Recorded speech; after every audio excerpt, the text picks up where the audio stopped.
నమస్తే, very good morning. Welcome to paper analysis. నేను Jemimah. ఈరోజు ప్రైమ్ 9 పేపర్ అనాలిసిస్లో వివిధ వార్తా పేపర్లకు సంబంధించిన అప్డేట్స్ ఏంటో చూద్దాం. ముందుగా ఈనాడు పేపర్కి వెళ్దాం.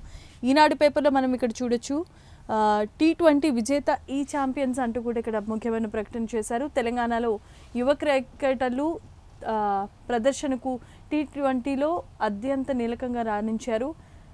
కప్పు కూడా వరించింది. తొలి సీజన్లోనే హైదరాబాద్ ఈ ఛాంపియన్స్ విజేతగా నిలవటం నిజంగా తెలంగాణ రాష్ట్రానికి ఒక గర్వకారణంగా చెప్పుకోవచ్చు. ఇంకా ఇక్కడ మనం చూసుకున్నట్లయితే హైదరాబాద్ ఈ ఛాంపియన్స్ జట్టుకు కెప్టెన్ అభిరథ్ రెడ్డికి T20 కప్ను అందజేస్తున్నారు గవర్నర్ అయిన ప్రతాప్ శుక్లా, అలాగే ఉప ముఖ్యమంత్రి భట్టి విక్రమార్క. దీంట్లో కొంతమంది మంత్రులు కూడా ఉన్నారు. ఇక మనం ఇక్కడ చూసుకోవచ్చు, ఎలినినో ఏమవునో 20 జిల్లాల్లో తీవ్రమైన వర్షపాత పరిస్థితులు ఉన్నాయి. ఇప్పటి వరకు 38% మాత్రమే సాగు జరిగినట్లుగా తెలుస్తోంది. మనందరికీ తెలుసు వర్షాకాలం నడుస్తోంది. అయినా కొన్ని రాష్ట్రాల్లో వర్షాలు చాలా కుండపోతగా కురుస్తూ ఉంటే మన ఆంధ్రప్రదేశ్ అలాగే తెలంగాణ రెండు తెలుగు రాష్ట్రాల్లో వర్షం సరిగ్గా లేదు. దాంతో ఈ ఖరీఫ్ పంట సాగుకి సంబంధించి రైతులు తీవ్రమైన అసంతృప్తిని వ్యక్తం చేస్తూ ఉన్నారు. సరైనటువంటి వర్షాలు లేని నేపథ్యంలో వరి నాట్లు నాటడం ఇలాంటి తీవ్రమైన విషాదాన్ని నిలిపింది. ఇప్పటికే రైతులు చాలా వరకు వరి నాట్లు అలాగే విత్తనాలు కూడా తీసుకొచ్చి రెడీగా పెట్టుకున్నారు. కానీ కొన్ని పరిస్థితుల వల్ల పంట సాగు చేసుకునే పరిస్థితి అక్కడ లేదు. ఇంకా మనం ఇక్కడ చూడొచ్చు, ఆలమట్టి నుంచి దుంకనున్న కృష్ణమ్మ, నేడో రేపో దిగువకు వరద. ఎగువ కృష్ణా ప్రధాన ప్రాజెక్టు ఆలమట్టి నిల్వ గరిష్ట స్థాయికి చేరుకుంటోంది. జలాశయం ప్రమాణాల ప్రకారం 100 టీఎంసీలు చేరువయ్యే పరిస్థితి మనకున్నట్లుగా తెలుస్తోంది. కృష్ణమ్మ నదికి సంబంధించి 86 టీఎంసీలకు ఇప్పటి వరకు నీటిని సేకరించినట్లుగా తెలుస్తోంది. అతి కొన్ని రోజుల్లోనే వర్షాలు సరిగ్గా లేవు కాబట్టి పంట పొలాలకు సాగునీరు అందించే విధంగా ప్రభుత్వం చర్యలు తీసుకుంటోంది. పంతాలకు పోయి పంటలను ఎండబెట్టొద్దు అంటూ మనకి ఇక్కడ హరీష్ రావు తెలియజేస్తున్నటువంటి పరిస్థితి మనం చూస్తూ ఉన్నాము. సరైనటువంటి రీతిలో ప్రణాళికాబద్ధంగా కాళేశ్వరం ప్రాజెక్ట్ని కనుక మీరు సద్వినియోగం చేసుకుంటే కొన్ని లక్షల హెక్టార్లలో పంట సాగు చేసుకోవచ్చు అంటూ హరీష్ రావు కూడా వ్యాఖ్యలు చేస్తున్నారు. మరోవైపు ఎన్డీఎస్సీ సిఫారసుల అమలులో ప్రభుత్వం విఫలమైంది అంటూ ముఖ్యమంత్రికి రామచంద్రరావు బహిరంగ లేఖ రాశారు. మనందరికీ తెలుసు, కాంగ్రెస్ పరిపాలన చేపట్టినప్పటి నుండి ప్రతిపక్షాలు చేస్తున్న విమర్శలు తెలిసిందే. ఈ నేపథ్యంలో కాళేశ్వర ప్రాజెక్ట్ని పునరుద్ధరించండి, వర్షాలు సరిగ్గా లేవు, రైతులను ఇబ్బంది పెట్టొద్దు అంటూ రామచంద్రరావు, బీజేపీ అధ్యక్షుడైనటువంటి రామచంద్రరావు ముఖ్యమంత్రికి బహిరంగ లేఖ రాశారు. మరి దీని మీద ముఖ్యమంత్రి ఏ విధంగా స్పందిస్తారో చూడాలి. ఇక్కడ మనం చూడొచ్చు, నరమేధం తర్వాత ఆత్మహత్యకు సిద్ధమయ్యారు రాజ్ కుమార్. ఇది మనందరికీ తెలిసిందే.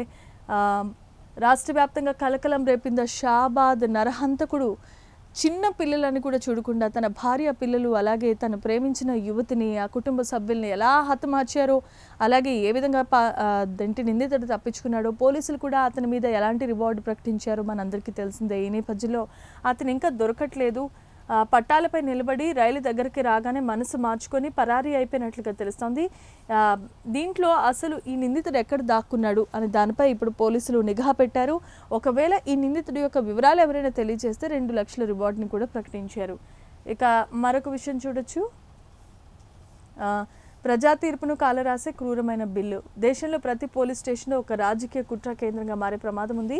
130వ రాజ్యాంగ సవరణ బిల్లును పూర్తిగా ఉపసంహరించుకోవాలి. ఇది క్రిమినల్ కేసులకి సంబంధించి చట్ట వ్యవస్థలో మీరు సరైనటువంటి నిర్ణయాలు తీసుకోకపోవటం వల్ల హంతకులు ఎవరైతే ఉన్నారో వాళ్ళు తప్పించుకునే అవకాశం ఉంది. కాబట్టి మీరు చేసేటటువంటి జస్టిస్లో సరైన న్యాయబద్ధమైన ప్రమాణాలు పాటించాలి అంటూ సుప్రీంకోర్టు తీర్పును వెలువరించింది.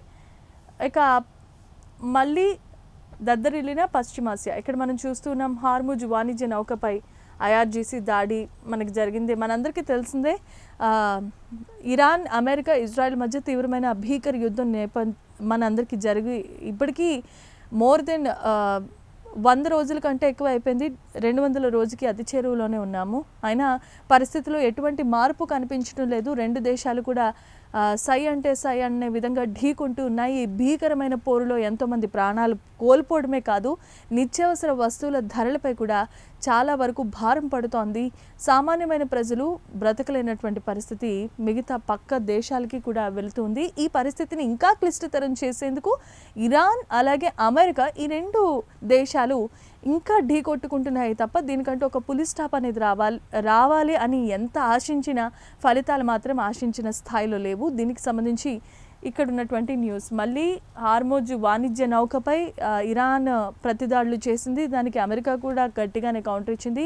హార్మోజ్ జలసంధిని మూసివైపోతున్నామంటూ కూడా ఇరాన్ ప్రకటించింది. దానికి కూడా అమెరికా వార్నింగ్ ఇచ్చింది. ఒకవేళ మీరు అలా చేస్తే పరిస్థితులు తీవ్ర రూపం దాల్చాల్సి వస్తాయి, పరిణామాలు తీవ్ర రకంగా ఉంటాయంటూ కూడా అమెరికా అధ్యక్షుడు ట్రంప్ హెచ్చరికలు జారీ చేశారు. మరి ఏ విధంగా ఉండబోతోంది అనేది మనకి తెలియాలి. ఇది ఇప్పటి వరకు ఉన్నటువంటి ఈనాడు పేపర్లోది. ఇప్పుడు మనం సాక్షికి వెళ్దాము. సాక్షిలో ఇక్కడ మనం చూడొచ్చు, అర్జెంటీనా అదే జోరు. మనందరికీ తెలుసు, ఫీఫా ఫుట్బాల్ ప్రపంచ కప్లో సెమీఫైనల్లోనికి ప్రవేశం జరిగింది. అర్జెంటీనా స్విట్జర్లాండ్పై కూడా ఘన విజయాన్ని సాధించింది. మెస్సీ ప్రాధాన్యత అంటే ఎవరైతే నాయకత్వాన్ని వహిస్తున్నారో అర్జెంటీనా ముందుకు దూసుకుపోతుంది. మొన్న జరిగినటువంటి టోర్నీలో ప్రముఖ ఈయన ఎవరైతే ఫుట్బాల్ ప్రపంచ ఆటగాడు ఉన్నాడో క్రిస్టియానో రొనాల్డో ఘోర పరాజయానికి పాల్పడ్డారు. అలాగే ఇప్పుడు అర్జెంటీనాకి నాయకత్వాన్ని వహిస్తున్న మెస్సీ నాయకత్వంలో ఇప్పుడు స్విట్జర్లాండ్పై కూడా ఘన విజయాన్ని సాధించుకొని మరొక సరికొత్త రికార్డ్ని తన ఖాతాలో వేసుకుంది. ఇక్కడ మనం చూడొచ్చు, వింబుల్డన్ పురుషుల సింగిల్స్ టైటిల్ హస్తగతం చేసుకున్నారు. సినేర్దే టైటిల్. మనకి వింబుల్డన్ కూడా ఒకవైపు జరుగుతోంది. ప్రపంచ దేశాలన్నీ కూడా ఈ ఫుట్బాల్ అలాగే వింబుల్డన్ వైపు ఎక్కువగా ఇంట్రెస్ట్ చూపిస్తూ ఉన్నారు, ఆసక్తి కనపరుస్తూ ఉన్నారు. ఇంకా మనం చూడొచ్చు, ఇక్కడ మనకి లిండ్సే గ్రాహం మృతి. అమెరికా అధ్యక్షుడు ట్రంప్కు అత్యంత సన్నిహితుడిగా పేరుగాంచిన రిపబ్లికన్ సెనేటర్ లిండ్సే గ్రాహం అనారోగ్యంతో మరణించారు. ఈయన అమెరికా అధ్యక్షుడికి అత్యంత ఆప్తుడు, సన్నిహితుడు, స్నేహితుడు. ఇంకా చాలా విషయాల్లో వాళ్ళిద్దరూ చాలా జాన్ జిగిరి దోస్తులనే చెప్పుకోవచ్చు. అలాంటి లిండ్సే ఆయన మృతి చెందారు. ఆయన ఆత్మకు శాంతి చేకూరాలి అని పలువురు ప్రముఖులు సంతాపాన్ని వ్యక్తం చేస్తూ ఉన్నారు. ఇంకా మనం చూడొచ్చు, కర్తవ్య భవన్ ఏరియా సెంట్రల్ విస్టా పునరుభివృద్ధి ప్రాంతాన్ని కర్తవ్య భవన్ ఏరియాగా పేరు మార్చి చేసినట్లు కేంద్ర మంత్రి మనోహర్ లాల్ ఖట్టార్ తెలియజేశారు. ఇది ఒక ప్రాజెక్ట్లో ఒక భాగం అన్నమాట. ఇంకా మనం చూసుకోవచ్చు, వియత్నాంలో జరిగిన బోటు ప్రమాదంలో 15 మంది భారతీయులు మృతదేహాలు ఇప్పుడు ఇండియాకి రాబోతున్నాయి. వియత్నాం జస్ట్ పర్యాటక ప్రదేశంగా ఎన్నో పేరుగాంచింది. అయితే వాళ్ళు ఎవరైతే టార్గెట్ని కంప్లీట్ చేసుకొని వియత్నాం ట్రిప్కి ఎవరైతే అర్హులయ్యారో వాళ్ళు ప్రమాదవశాత్తు అక్కడ వియత్నాం బోట్ షికార్లో ప్రాణాలు కోల్పోవడం జరిగింది. చాలామంది గల్లంతయ్యారు. అక్కడ వియత్నాంలో ఉన్నటువంటి ఆ దేశ అధికారులు కూడా విస్తృతంగా తనిఖీలు చేపట్టారు. అందులో మృతదేహాలు లభ్యమయ్యే సుమారు 15 మంది భారతీయులు దాంట్లో ఉన్నారు. అయితే బోట్లో సిబ్బంది అలాగే ప్రయాణికులతో కలిపి 36 మంది ఉన్నట్లుగా తెలుస్తోంది. అందులో 15 మంది మన భారతీయులు కావటం నిజంగా దురదృష్టకరం. అందులో ఒకరు సురక్షితంగా ప్రాణాలతో బయటపడ్డారు. అక్కడ జరిగిన పరిస్థితి గురించి ఆయన చాలా వివరంగా వివరించారు. ఆయన ఇంకా ఇప్పుడిప్పుడు కోలుకుంటూ ఉన్నారు. అలాగే మిగతా మృతదేహాలు ఏవైతే ఉన్నాయో అవి ఈరోజు మన ఇండియాకి చేరుకోబోతున్నాయి. అధికార లాంఛనాలతో ఇండియాకి తీసుకొని వస్తున్నారు. కుటుంబ సభ్యులకి అలాగే వారి ఆత్మలకి శాంతి చేకూరాలని అంతా కోరుకుంటున్నారు. ఇంకా ఇక్కడ మనం చూడొచ్చు, 4 కోట్ల రూపాయల గంజాయిని సీజ్ చేశారు. బెంగళూరు కెంపెగౌడ విమానాశ్రయంలో అధికారులు చేసిన తనిఖీల్లో సుమారు 4.22 కోట్ల రూపాయలు విలువైన హైడ్రోఫోనిక్ గంజాయిని స్వాధీనం చేసుకున్నారు. పోలీసులు అలాగే అధికారులు ఎంత విస్తృతంగా తనిఖీలు చేపట్టినా, ఎంత కట్టుదిట్టమైన చర్యలు తీసుకున్నా జరగాల్సిన నష్టం అప్పటికే జరిగిపోతోంది. ఇందులో నేపథ్యంగా గంజాయిని వివిధ రూపాల్లో వారు నిక్షిప్తం చేసి అక్కడికి ఇక్కడికి ఈ సరఫరా అనేది కొనసాగుతోంది. ఇందులో నేపథ్యంలో 4.22 కోట్ల రూపాయలు విలువైన గంజాయి అంటే అది చిన్న విషయం కాదు. కాబట్టి కెంపెగౌడ బెంగళూరు ఎయిర్పోర్ట్ ఏదైతే ఉందో దాంట్లో అధికారులు చేసిన తనిఖీలో ఈ గంజాయిని స్వాధీనం చేసుకున్నారు. ఇంకిక్కడ మనం చూసుకోవచ్చు, ఆర్టీసీ రూటు ప్రైవేటు రేటు. ఆర్టీసీపై అస్మాదీయులకే పెత్తనం. ఈ బస్సుల విధానంలో అస్మాదీయుల కోసం అడ్డగోలు నిబంధన. ధర పెంపుదల హక్కు ఇది మనందరికీ తెలిసిందే. ఆర్టీసీని ప్రైవేటీకరణ చేయాలని ముఖ్యమంత్రి చంద్రబాబు నాయుడు ఎప్పటి నుండో ప్రతిపాదన చేస్తూ ఉన్నారు. దానికి సంబంధించి కార్మిక సంఘాలు కూడా నిరసన వ్యక్తం చేస్తూ ఉన్నాయి. ఆర్టీసీని ఎట్టి పరిస్థితుల్లో ప్రైవేటీకరణ చేయడానికి మేము ఒప్పుకోమని కూడా ఇప్పటికే చాలా డిమాండ్లు వినిపించినాయి. మరి ప్రభుత్వం ఏ విధంగా చర్యలు తీసుకుంటుందో చూడాలి. ఇంకా మరోవైపు గాన కోకిల అయినటువంటి ఎస్ జానకమ్మ గారు తుది శ్వాస విడిచారు. మనకు తెలిసిందే, వృద్ధాప్య సమస్యలతో ఆమె బాధపడుతూ ఉన్నారు. గత కొంతకాలంగా మైసూరు ఆసుపత్రిలో చికిత్స పొందుతూ మొన్న ఆమె తుది శ్వాస విడిచారు. అయితే సందర్శనార్థం ఆమె స్వస్థలంలో ఇప్పటి వరకు ఆమెని ఉంచడం జరిగింది. ఇప్పుడు కర్ణాటక ప్రభుత్వ లాంఛనాలతో అత్యంత ఘనంగా అంత్యక్రియలు నిర్వహించారు. మనవరాలైనటువంటి అప్సర అక్కడ అన్నీ తానే ఆమె విధి విధానాలు అంటే కార్యక్రమాలు ఏవైతే ఉంటాయో అన్నీ ఒక కొడుకులాగా ఆమె అన్నీ తానే అక్కడ అంత్యక్రియలు నిర్వర్తించినవి మనం ఫోటోలో చూడొచ్చు. తనే ఈ విషయాన్ని ఆమె మనవరాలైనటువంటి అప్సర ఎవరైతే ఉన్నారో తనే ఆమె మృతి చెందిన విషయాన్ని అందరికీ తెలియచేశారు ఎక్స్ వేదికగా. సో ఇక్కడ అధికార లాంఛనాలతో అక్కడ కార్యక్రమాలు ప్రారంభమయ్యాయి. అయితే ఇక్కడ మనం చూడొచ్చు, ప్రశ్నిస్తే జైలు, నిలదీస్తే ఉపా. మనందరికీ తెలిసిందే, రెడ్ బుక్ రాజ్యాంగం నడుస్తోందని వైసీపీ ఇప్పటి వరకు ఆరోపణలు చేస్తుంది. ఎవరైతే ప్రశ్నిస్తారో వాళ్ళని టార్గెట్గా చేసుకొని ఖచ్చితంగా కష్టాల పాలు చేస్తోందంటూ వైసీపీ కార్యకర్తలే కానీ అభిమానులే కానీ అక్కడ వెలువెత్తుతూ ఉన్నారు. దీనికి కట్టడి చేసేందుకు పోలీసులు కూడా చాలా రకాల చర్యలు తీసుకున్నారు. అలాగే మంత్రులు, ఎమ్మెల్యేలు, అలాగే కూటమి ప్రభుత్వంలో ఉన్న ముఖ్య అధికారులందరూ కూడా దీనికి సంబంధించి గట్టి కౌంటర్ ఇస్తూ ఉన్నారు. అయినా సరే వారి నినాదాలు ఆగట్లేదు. ఎవరైతే ప్రశ్నిస్తారో వాళ్ళకి జైలు, రెడ్ బుక్ రాజ్యాంగాన్ని విడుదల చేస్తున్నారు, మా ప్రభుత్వం వచ్చేసరికి మేమేంటో చూపిస్తామంటూ ఇప్పటికే వైసీపీ కార్యకర్తలు రెచ్చిపోతున్న సందర్భాలు మనం చూస్తూనే ఉన్నాం. ఇక మనం ఇక్కడ చూడొచ్చు, రాజధాని రైతులపై వేధింపుల పర్వం, భూమి ఇవ్వకపోతే వారు చేసిన నేరం. మనం ఇక్కడ చూడొచ్చు, అమరావతి రాజధాని నిర్మాణంలో భాగంగా ఇంకా భూసేకరణ జరుగుతోంది. ల్యాండ్ పూలింగ్ ప్రక్రియ అనేది జరుగుతూనే ఉంది. ఎందుకనంటే క్యాపిటల్ సిటీని నిర్మాణం చేయటం అంత చిన్న విషయం కాదు. దానికి సంబంధించి ఎన్నో రకాలైనటువంటి కొన్ని వేల కోట్ల రూపాయలు ఖర్చుతో కూడుకున్నది. At the same time land కూడా అంత ఎక్కువగా తీసుకుంటే అన్ని ప్రాజెక్టులు వస్తాయి, అలాగే అంత ఇదిగా అభివృద్ధి అనేది సాధ్యమవుతుంది. కానీ రైతులు కొంతమంది దాన్ని వ్యతిరేకిస్తూ ఉన్నారు. ప్రతిదీ కూడా ప్రాజెక్టునే మీరు తీసుకుంటే ఇంకా పంటలు ఏం పండుతాయి, రైతులు ఏ విధంగా జీవనం సాగించాలి, ఇప్పటి వరకు మీరు తీసుకున్నటువంటి ల్యాండ్లకి ఇంకా నష్టపరిహారం ఇవ్వలేదు, ఇప్పుడు మిగతా కార్యక్రమాలు కూడా చేపట్టారు ఎలాగా అంటూ రైతులు ఆగ్రహాన్ని వ్యక్తం చేస్తున్నారు. దీన్ని వైసీపీ క్యాష్ అడ్వాంటేజ్గా తీసుకుని ఇలాంటి రాతలు అనేవి రాస్తుంది. మరి దీనికి ఏ విధంగా ప్రభుత్వం కౌంటర్ ఇస్తుందో చూడాలి. ఇక మనం చూడొచ్చు, ఏఐ థీమ్లో డేటా సెంటర్ బూమ్, వేగంగా పెరిగిపోతోంది డేటా సెంటర్ ఎకానమీ. 2030 నాటికి $22 బిలియన్ చేరొచ్చు అనే అంచనాలు ఉన్నాయి.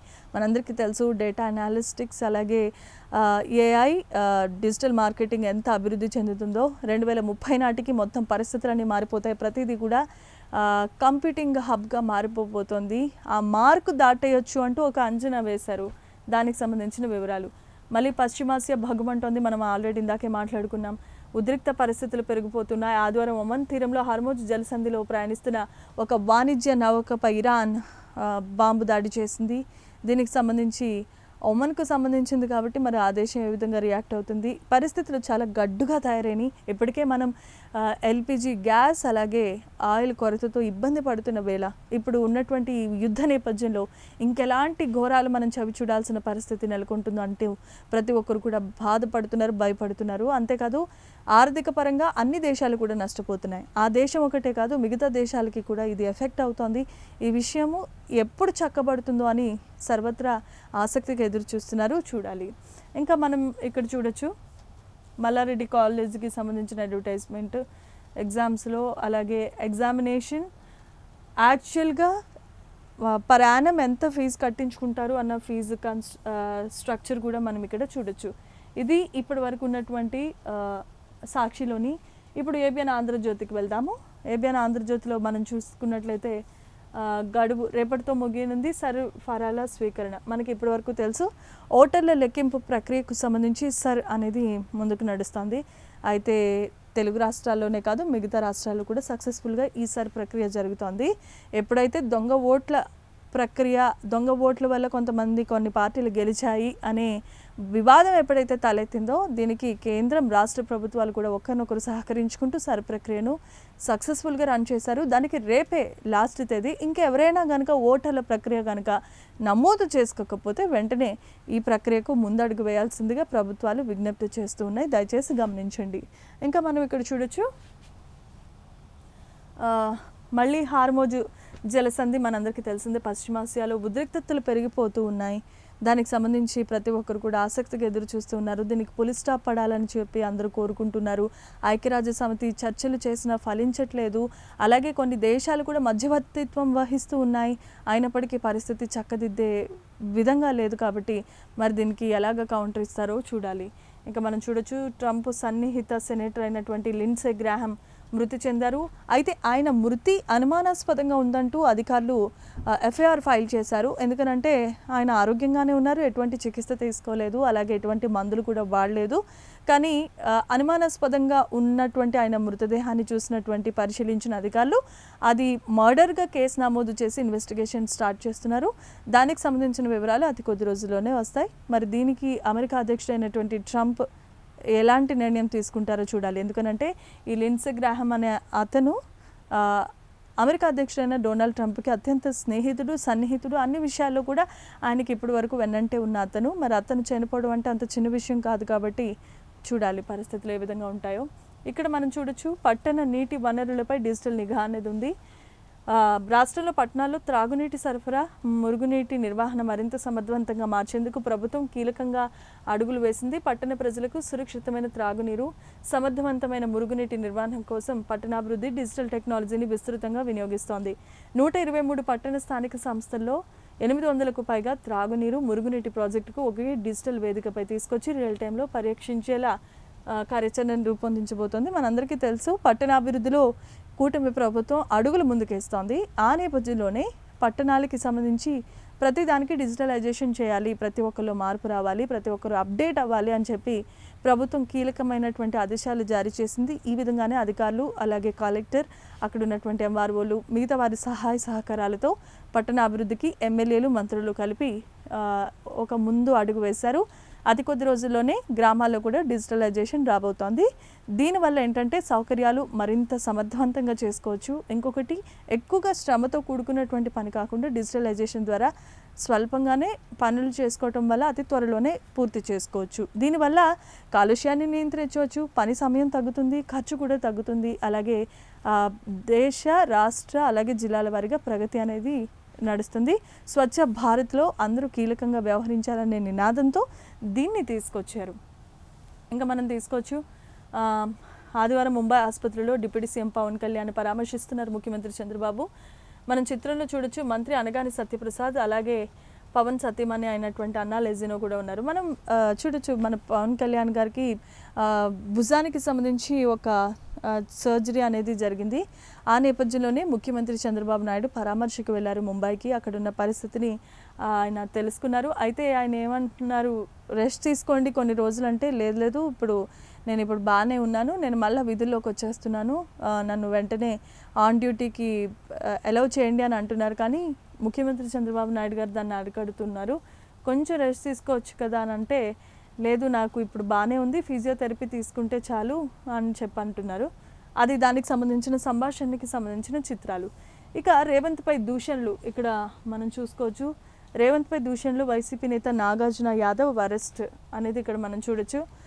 తెలుసు, పక్క రాష్ట్రాల గురించి మన రాష్ట్రంలో ఉన్నటువంటి వారు, ముఖ్యంగా వైసీపీ నేతలు చిన్న చిన్న విషయాలకే కారం మిరియాలు జల్లుతూ పక్క రాష్ట్రాలను కూడా రెచ్చగొట్టేటటువంటి ఉద్వేగపూరితమైన వ్యాఖ్యలు చేస్తూ ఉన్నారు. దీనిపై సీరియస్గా ఉన్నటువంటి ఇక్కడున్న తెలంగాణ రాష్ట్ర ప్రభుత్వం ఏదైతే ఉందో చర్యలు తీసుకుంది. అందులో నాగార్జున యాదవ్ని అదుపులోనికి తీసుకున్నారు తెలంగాణ పోలీసులు. దానికి సంబంధించిన చిత్రాలు ఇంకా మనం ఇక్కడ చూడొచ్చు. 10th పరీక్షలు రాబోతున్నాయి. ఏడాది నుంచి మారనుంది ప్రశ్నావళి. ఎస్సీఆర్టీ ఫరక్ విధానంలో విద్యార్థులు సృజనాత్మక పెంచేలా ప్రశ్నలు ఉండబోతున్నాయి. పుస్తకాల్లో చదివిన పాఠాలే కాదు, సొంతంగా ఆలోచించి రాసేలా రూపకల్పన చేయబోతున్నారు. 10th క్లాస్ పరీక్షల్లో చాలా వరకు మనకు తెలిసిందే, 2 తెలుగు రాష్ట్రాలు విద్యారంగానికి సంబంధించి చాలా ప్రాముఖ్యతనిస్తున్నాయి. ఎస్పెషల్గా గవర్నమెంట్ స్కూళ్ళు కాలేజీలు ఏవైతే ఉన్నాయో వాటిని ఎంతో అద్భుతంగా తీర్చిదిద్దడమే కాదు, ప్రణాళికాబద్ధంగా ముందుకు దూసుకుపోతున్నటువంటి ఈ నేపథ్యంలో 10th క్లాస్ పరీక్షలకు సంబంధించి ప్రత్యేకమైన దృష్టిని సారించింది కూటమి ప్రభుత్వం. అందులో ఏంటంటే ఓన్లీ టెక్స్ట్ బుక్లో వారు చదివిన పాఠాల్లోనే కాకుండా జనరల్ నాలెడ్జ్ క్వశ్చన్స్ కూడా ఇంక్లూడ్ చేయడం వల్ల వాళ్ళకు ఆలోచించే శక్తి పెరుగుతుంది. ఎట్ ది సేమ్ టైం వాళ్ళలో సృజనాత్మకత అంటే క్రియేటివిటీని బయటకు తీసే అవకాశాలు ఉన్నాయి. ఇప్పుడు ఉన్నటువంటి డిజిటలైజేషన్ యుగంలో అది చాలా కీలకం కాబట్టి ప్రభుత్వం కొత్తగా ఒక ప్రశ్న పత్రావళిని రాయబోతోంది. ఫస్ట్ ట్రయల్ అయితే ఇప్పుడు 2027 ఎగ్జామ్స్ ఏవైతే ఉంటాయో 10th క్లాస్ అకాడమిక్ ఎగ్జామ్స్ అప్పుడు ఈ ప్రశ్న పత్రావళి అనేది బయటికి రాబోతోంది. దీని పట్ల విద్యార్థులు చాలా శ్రద్ధగా వహించాలి. మీరు టెక్స్ట్ బుక్లో చదివినవే కాదు, బయట జనరల్ నాలెడ్జ్ బయట జరుగుతున్న విషయాల మీద కూడా ఈ ప్రశ్నల్లో ప్రశ్న పత్రంలో కొన్ని ఇంక్లూడ్ చేస్తారు. కాబట్టి దీనివల్ల కూడా మీకు మార్క్స్ యాడ్ అయ్యే అవకాశం ఉంటుంది. ఈ విధంగా కూటమి ప్రభుత్వం ముందుకు అడుగులు వేస్తుంది. చూద్దాం ఎంతవరకు సక్సెస్ అవుతుందో.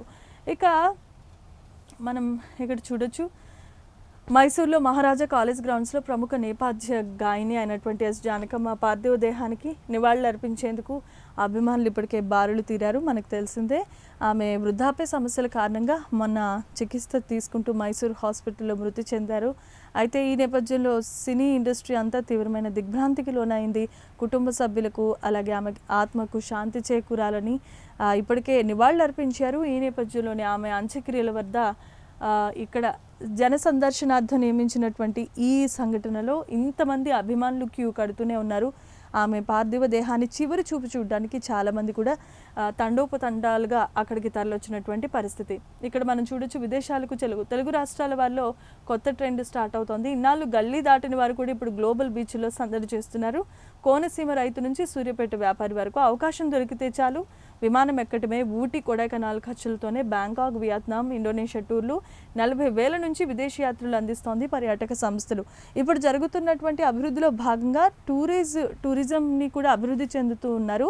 అయితే ఇప్పటి వరకు ఒక గల్లీ కూడా దాటినటువంటి సామాన్యమైన ప్రజలు ఫ్లైట్ ఎక్కి విదేశాలకు కూడా వెళ్తూ ఉన్నారు. అంతేకాదు టూరిజం ప్యాకేజీలు అందిస్తున్నాయి కూడా చాలా కంఫర్ట్గా ఉంటున్నాయి. 3-4 నెలల ముందు బుక్ చేసుకుంటున్నారు కాబట్టి అతి తక్కువ ఖర్చుతోనే సునాయాసంగా విదేశీ పర్యటన చేసే విధంగా టూరిజంలు అనేవి ఈ టూరిస్ట్ ప్లేసెస్ ఏవైతే ఉంటాయో కన్సల్టెన్సీస్ ఉంటాయో అవి ముందుకు రావటం వల్ల ప్రజలు ఎంతో సునాయాసంగా విదేశీ పర్యటన చేసుకునే అవకాశం, సౌలభ్యం కల్పిస్తున్నాయి అక్కడ ఉన్నటువంటి ఆంధ్రప్రదేశ్లో ఉన్నటువంటి పరిస్థితులు.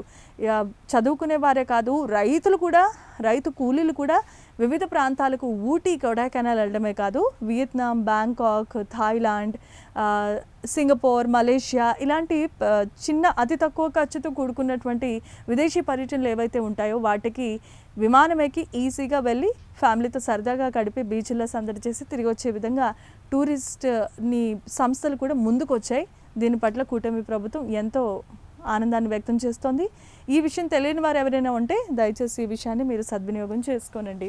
ఇక్కడ మనం చూడొచ్చు, క్షిపణి తయారీ బాధ్యతలు ప్రైవేట్కు. తొలి దశలో అస్త్ర మార్క్ 2, ఆ తర్వాత ప్రళయ్. అతి త్వరలో RFE జారీ చేయబోతోంది రక్షణ శాఖ. మనందరికీ తెలుసు, అంతర్జాతీయ స్థాయి లెవెల్లో గుర్తింపు పొందినటువంటి చంద్రయాన్-2 ప్రయోగాలు ఎప్పుడైతే సక్సెస్ఫుల్గా రన్ అయ్యాయో, ఎప్పుడైతే మోదీ ప్రభుత్వం ఇలాంటి క్షిపణుల ప్రయోగం అంతరిక్షానికి సంబంధించింది, అలాగే దేశ రక్షణ వ్యవస్థను పటిష్టం చేసే విధంగా ఎలాంటి రకాల మిజైల్స్ని తయారు చేస్తున్నారో మనకు తెలుసు. విదేశీయులు కూడా మన దగ్గరకు వచ్చి కొనుగోలు చేసే అంత సామర్థ్యత మన ఇండియాకి ఉందని అంటే చాలా గర్వకారణం. ఆ నేపథ్యంలోనే కొన్ని రకాల అస్త్ర మార్క్ 2, ఆ తర్వాత ప్రళయ్, అతి త్వరలోనే RFE జారీ చేయబోతోంది రక్షణ శాఖ. దీనికి కొనుగోలు చేయడానికి ఇప్పటికే విదేశాలు కూడా ఆసక్తిని కనపరుస్తున్నాయి. సో ఇది మన దేశ ప్రగతికి సంబంధించింది. ఇక మూలకణ చికిత్సలో అద్భుతాలు మనం చూద్దాం. వైద్య రంగం సిస్టంలో సెల్స్ థెరపీ ఈ విధానంలో ఎన్నో మొండి వ్యాధులకు చెక్ పెట్టే అవకాశం ఉంది. కేవలం ఒకే ఒక చిన్న ఇంజెక్షన్, మన దగ్గర ఏవైతే క్లిష్టమైన ఆపరేషన్స్, మేజర్ సర్జరీ చేయాల్సినటువంటి పరిస్థితులు ఏవైతే ఉంటాయో రాబోయే రోజుల్లో చిన్న ఇంజెక్షన్ ద్వారా దాన్ని రిమూవ్ చేయొచ్చు. అంటే ఇప్పుడు ఒక కిడ్నీలో స్టోన్స్ ఉంటే మరీ ఓపెన్ సర్జరీ చేయాల్సిన అవసరం లేదు. ఒక చిన్న ఇంజెక్షన్ ఇస్తే దానివల్ల అక్కడ స్టోన్స్ అనేవి వాటంతట అవే రిమూవల్ అయ్యేటట్టు టెక్నాలజీని వినియోగించి ఇంకా వైద్య రంగంలో ఇంకా మంచి మంచి ఇంప్లిమెంటేషన్స్ చేస్తూ ఉన్నారు. దానికి సంబంధించి కేంద్ర రాష్ట్ర ప్రభుత్వాలు కూడా ఎన్నో రకాల రీసెర్చెస్ చేస్తూ ఉన్నాయి.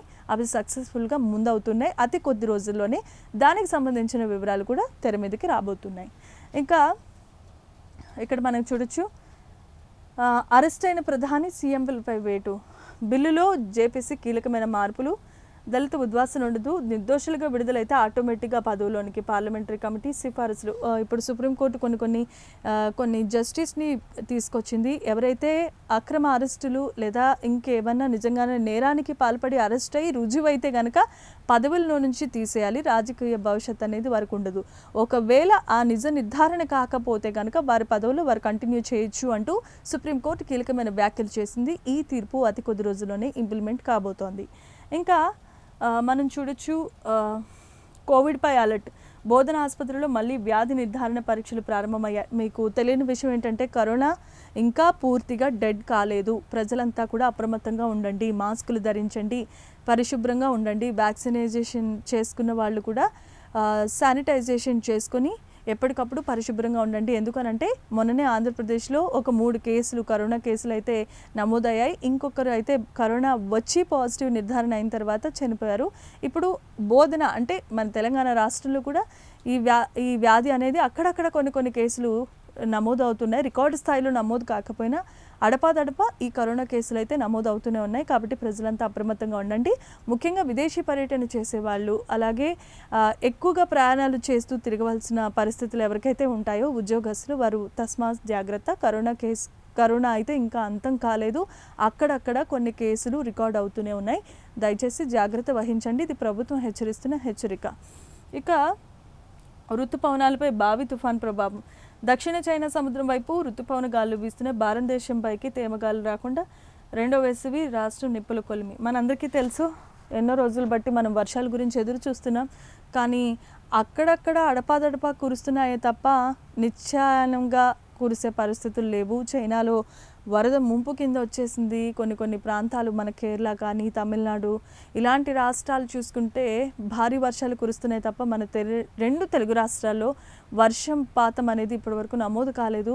రైతులంతా కూడా ఇచ్చేస్తున్నారు. ఇంకా రానున్న రోజుల్లో ఎండవేడిమి తీవ్రత పెరిగే అవకాశం ఉంది అంటూ వాతావరణ శాఖ హెచ్చరికలు జారీ చేసింది.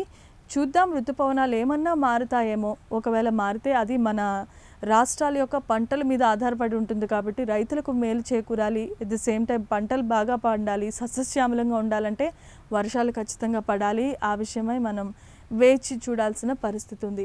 ఇది ఇప్పటి వరకున్న ఏబిఎన్ ఆంధ్రజ్యోతిలోని అప్డేట్స్. ఇప్పుడు V6లోనికి వెళ్దాము.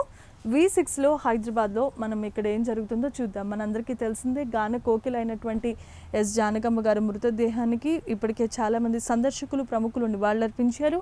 అందులో మైసూర్లో ఏర్పాటు చేసినటువంటి కాలేజ్ గ్రౌండ్స్లో సందర్శనార్థం అక్కడ ఉంచినటువంటి భౌతిక కాయాన్ని వీక్షించడానికి చాలామంది ఇప్పటికే బారులు తీరినటువంటి పరిస్థితి.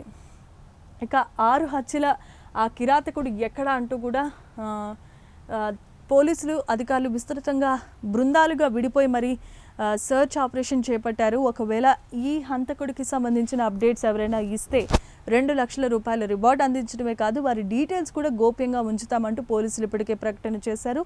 దయచేసి ఈ విషయాన్ని గమనించండి. ఇక్కడ మనం చూడొచ్చు, తడారిపోతున్న ప్రాజెక్ట్స్ 355 టీఎంసీల లైమ్ స్టోరేజ్కు గాను 44.53 టీఎంసీలే ఉంది.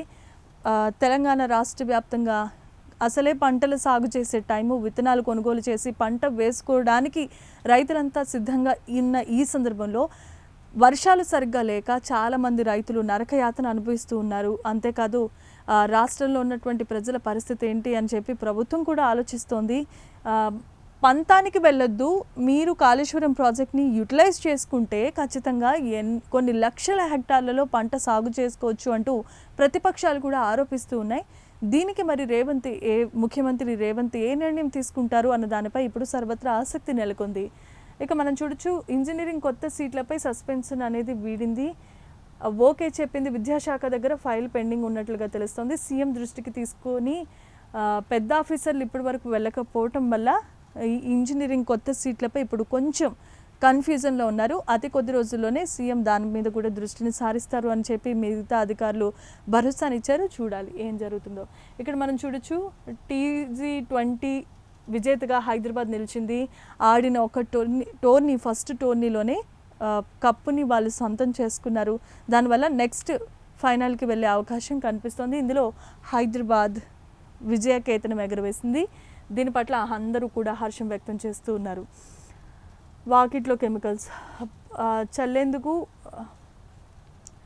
వీధుల్లోనికి వెళ్తే కెమికల్ పౌడర్ వినియోగం జరిగింది. మనందరికీ తెలుసు ముగ్గుపిండి ఇప్పుడు చాలా ఫేమస్. ప్రతి ఒక్కరు కూడా మనమంతా హిందూ సాంప్రదాయంలో ఉన్న వాళ్ళం కాబట్టి వాకిట్లో ముగ్గేయడం అనేది చాలా కామన్. కానీ ఒక జిల్లాలో మాత్రం ఇక్కడ చోటు చేసుకున్న పరిస్థితి ఏంటంటే కెమికల్ కలిపినటువంటి ముగ్గు పిండి వారికి దర్శనమిచ్చింది. వెంటనే వారు అప్రమత్తమై అధికారులకు ఆ విషయాన్ని సమాచారాన్ని తెలియజేశారు.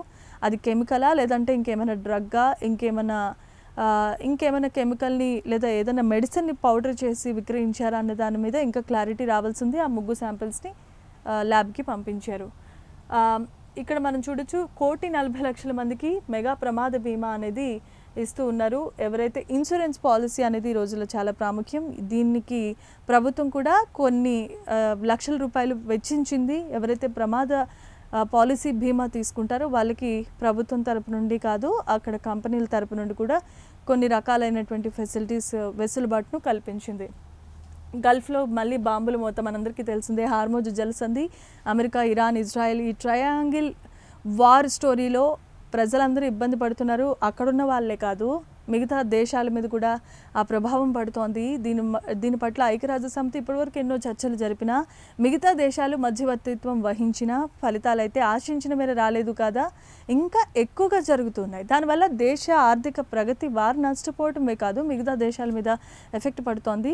దీనికి ఎప్పుడు చెక్ పడుతుందో అని ప్రతి ఒక్కరు కూడా ఆసక్తిగా ఎదురు చూస్తున్నారు. చూద్దాం ఏం జరుగుతుందో. ఇంకా ఇక్కడ మనం చూడొచ్చు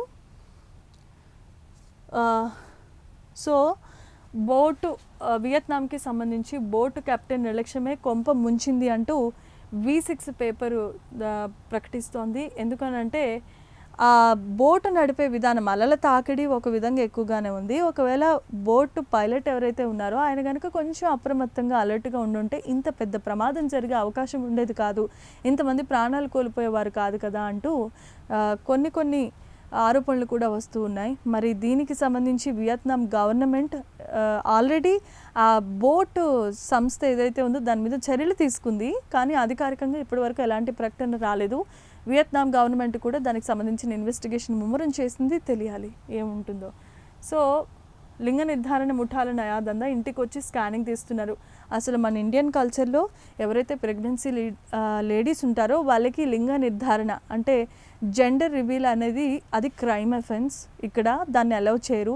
ఎవరు పుట్టినా ఆనందంగా బిడ్డ పుట్టారని సంతోషిస్తారు. కానీ ఈ మధ్యకాలంలో ఈ దందాలు ఎక్కువైపోతున్నాయి. అలాంటి ముఠాను అరెస్ట్ చేశారు పోలీసులు. లింగ నిర్ధారణ అనేది మన దేశంలో ఆపేక్షించబడింది కాబట్టి ఎవరు కూడా లింగ నిర్ధారణకి వెళ్ళదు. దేవుడిచ్చిన బహుమానం అది ఎవరిచ్చినా సరే, అది ఎవరు పుట్టినా సరే మనకి సంతోషమే. కాబట్టి ఇలాంటి లింగ నిర్ధారణ అనేది మన దేశంలో వ్యతిరేకించబడింది. చట్టబద్ధంగా దాని మీద చర్యలు కూడా ఉంటాయి. కుటుంబ సభ్యులు కూడా అరెస్ట్ చేసే పరిస్థితులు కోకొల్లలుగా ఉన్నాయి. ఈ లింగ నిర్ధారణ అనేది అంత మంచిది కాదు. దీన్ని ఎంకరేజ్ చేయకండి. సో భూభారతికి కొత్త సాఫ్ట్వేర్ రాబోతోంది. పోర్టల్ కోడ్ పూర్తిగా ఎత్తివేయాలని సర్కార్ నిర్ణయం తీసుకున్నట్లుగా తెలుస్తోంది. ధరణి తాలూకు లోపాలు, బ్యాంక్ వెండ్ మార్కులకు అవకాశం, ఇది మనందరికీ తెలిసిందే. భూభారతికి కొత్త సాఫ్ట్వేర్ని అప్డేట్ చేయబోతున్నారు. ఎందుకనంటే ధరణి భూములు ఏదైతే అక్రమాలు జరిగాయని చెప్పి ఆరోపణలు వెల్లువెత్తుతున్నాయో ఈ నేపథ్యంలో దానిని తొలగించి భూభారతికి కొత్త సాఫ్ట్వేర్ని అప్డేట్ చేయబోతున్నారు. దానివల్ల ఎవరు కూడా తస్కరించడానికి లేదా కబ్జా చేయడానికి కానీ దొంగతనంగా దాన్ని రాయించుకోవడానికి కానీ అవకాశం ఉండదు.